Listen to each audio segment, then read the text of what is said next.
Mēs spējām atvienot vadus no Brela loka. Mums ir jāspēj atvienot arī ekonomiskās un tiesiskās saites, kas joprojām baro Krievijas kara mašīnu. Pagājušā gada nogalē skaļi izskanēja jautājums par Krievijas iesaldētajiem aktīviem. Eiropa spēja panākt iesaldēšanu, taču brīdī, kad bija jālemj par reālu konfiskāciju un izmantošanu, šo aktīvu izmantošanu Ukrainas labā, politiskā drosme beidzās. Eiropa aizņemas, izsniedz aizdevumu Ukrainai, bet agresora līdzekļus turpina sargāt. Īpaši neērts, bet arī neizbēgams jautājums šeit ir arī Latvijai. Kāpēc mēs vienmēr gaidām kopējo risinājumu, ja kopēja risinājumi parasti rodas tikai tad, kad kāds uzdrīkstas spērt pirmo soli?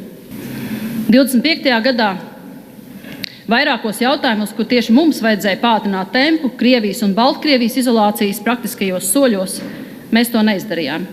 Jūs bieži izvēlējāties drošāko procesu, paziņot, ka jākoordinējas, pēc tam skatīties, ko dara citi. Par Krievijas un Baltkrievijas izolāciju, pilnīgu izolāciju, tā ir politiska nepieciešamība.